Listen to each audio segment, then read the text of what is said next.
பாத்தீங்கன்னா சாமியை பத்தி பேசும்போது எதையை பத்தி பேசாதுன்னு சொல்லுவாங்க பாத்தீங்களா.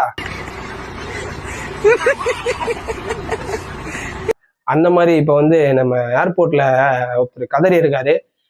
பாஜக மாநில தலைவர் நயினார் நாகேந்திரன் அவர் வந்து என்ன பேசியிருக்காருன்னு பாத்தீங்கன்னா, இந்த மாதிரி விஜய் வந்து ஃபர்ஸ்ட் பனையூர் விட்டு வெளியே வரட்டும், திரிஷா வீட்டை விட்டு வெளியே வரட்டும் அப்படின்னு அவர் பேசியிருக்காரு.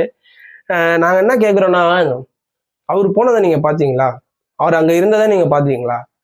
எல்லாரும் ஒரு தலைவரை பத்தி அரசியல் ரீதியா எதுவும் பேச தெரியாம, அரசியல் ரீதியா அவரை விமர்சிக்க முடியாததுனால அவரை பத்தி தப்பு தப்பா அவதூறு கிளப்புறது. இதுதான் ஆண்டாண்டு காலமா எல்லா கட்சியும் நிரப் பண்ணிட்டு வந்தாங்க. இப்பதான் இவங்களும் பண்றாங்க. அதை வந்து ஒரு மாநில தலைவரே வந்து பேசும்போதுதான் ரொம்ப கஷ்டமா இருக்கு.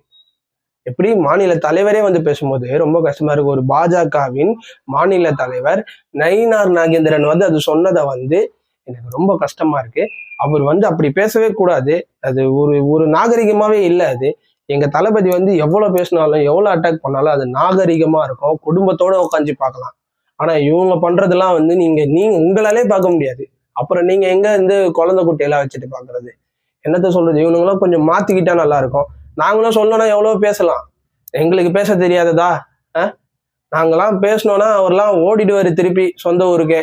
இருந்தாலும் எங்க தளபதி விட்ட ஆணையினால நாகரிகமா அணுகு, எதிரியும் நாகரிகமா அணுகு, கருத்தியலா பேசு சொன்ன ஒரே வார்த்தைக்காக தான் நாங்கெல்லாம் வந்து எங்கேயோ கடந்தவனுங்க. எங்களெல்லாம் வந்து இந்த அரசியலை வந்து பாடுறா அப்படின்னு சொல்லி தளபதிலாம் வரலன்னா நாங்களாம் என்னத்துக்கு அரசியலை கண்டே இருந்திருக்க மாட்டோம், பார்த்தே இருந்திருக்க மாட்டோம். அவர் வந்ததுனாலதான் அரசியலை உற்று நோக்கி ஒரு ரைட்டு இவங்க வந்து இத்தனை ஆண்டு காலமா நம்ம இப்படி